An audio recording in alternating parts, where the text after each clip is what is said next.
Hey guys, it's Minoan, and I want to talk about selling legendaries.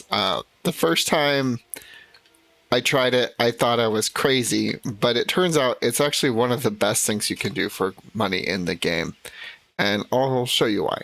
So, these are the profits for selling Colobian Gyre, and this is if you do the instant sell, and this is if you list it at the current highest price as a non-instant buy. And these are the prices for etheric anchor right here, or the net gain. Etheric anchor is very interesting because I actually think it's the highest profit of any legendary, and I think it's beating Calabrian by more than double right now. Now, the reason why those numbers are significant is because if I sell something and I get a 1958 profit, most of like the gold farms that I've seen, popular ones seem to run around 20 gold per hour. Now, there are things you can do that are more than 20 gold per hour, but they're not usually sustainable. And so you're looking at like a 100-hour gain in your playtime if you can sell legendary. And these are some of the things that I've tried when I've done it, and I haven't failed selling one once. There was like one or two that I had to wait a bit. So the first couple legendaries I sold were Gen 3. And the first time I sold it, I think I just discounted it by like 50 or 100 gold on this side and waited for it. And there was like, sometimes I think gold sellers will try to freak you out, like the people who do a lot of farming and they have a lot of supply and they'll list one that's like 50 gold cheaper than yours, or just 1 gold cheaper than yours to try to get you to instant sell. I'm going to tell you that as long as you see enough buy orders here, don't freak out and just leave it there. Because normally when I've seen a healthy number of buy orders and they're not too far off of the selling prices, it's eventually sold. The thing that would scare me is if there was not a lot of instant buyers and they were significantly lower than the thing on this side. That could indicate a lack of demand, because if people aren't putting in buy orders, that means there's not a lot of people trying to buy it right now. And if the prices are sky high, that might mean that people aren't willing to pay that price. So it gets very difficult to price it, and the demand may be non-existent. So that's market condition number one. I haven't seen it very often. I did see it with some Gen 3s probably about a year or so ago. The market condition number two, I'll show it to you, is here with Calabrian Gyre. And this is actually really interesting. So if I take that 23,770 and divide it by 0.85, the reason why I'm dividing it by 0.85 is that's what you would have to sell it for to make it back if you were flipping, okay? It's 2788. So the people who are ordering here are not expecting to flip it at the current prices, okay? And that could indicate an oversaturation potentially. But when I've been watching it, I've seen at least 4 or 5 sell in the last day, just kind of spot checking it and remembering the prices. And people don't list these very often, so it gets really obvious. Like I saw one for like 2,666. Like no one else listed it for that. You know, I saw another one for like 2,090, and I saw 2,770 or 2,700, 2,750, and none of those are there right now. So like I've seen them disappear, and people, if they're not instant selling, it doesn't make sense for them to be putting it up and down constantly, because they lose 5% every time. So they are selling. And so that indicates kind of what I would say is a hot market. There's demand and there's definitely sales going on. And I almost instant sold because that gap wasn't there. I was afraid because I saw a lot of listings over the weekend when I was building up to getting Club Yarn, that a bunch of other people listed before me, so I was a little scared. But then when I noticed the number that sold, I actually decided to do a longer term, or do a sell for 2,650, and that ended up selling just fine, and so I was good. I hope that makes sense. Like, basically, I just noticed enough activity that it was guaranteed that if I went like about 100 gold less than what was there, I would be fine. And that's what happened.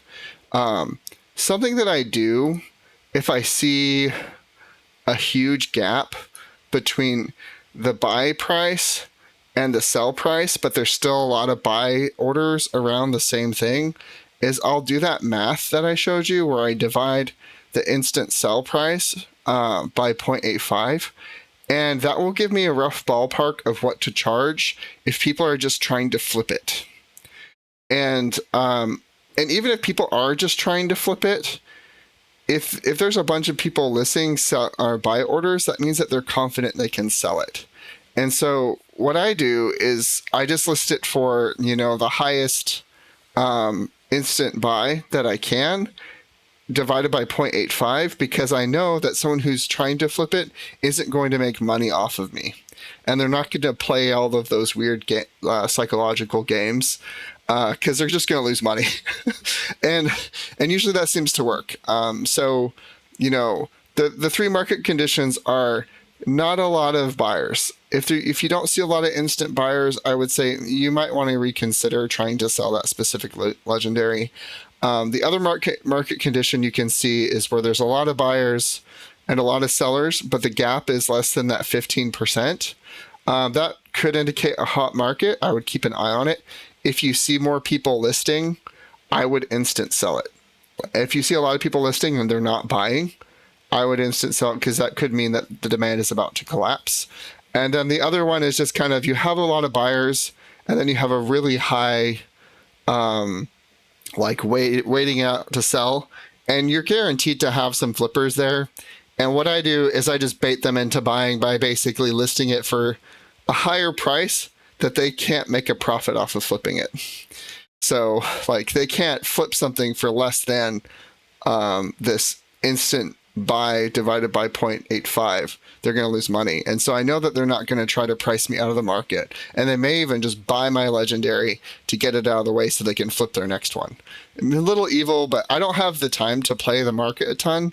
I probably glanced at the market like 5 or 6 times while I was kind of doing some map completions for Club Yarn. So I don't really feel like I was spending a lot of time watching the market. I was more concerned about completing the legendary and selling it efficiently in a way where I wasn't concerned it would be stuck on the market forever. Yeah, this is how you make the money. And I think it's the most stable form of money. You can always try to get an infusion as a rare drop, but the prices for those seem to be gradually going down.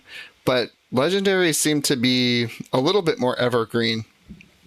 And even if the prices go down, the profit margins are really what matters. And as long as they're high, they're worth it. Another thing I'm going to say about legendaries that's really interesting, some of the materials, like the trophies, you can actually get from laurels, from weeklies, or you can get them from volatile magic.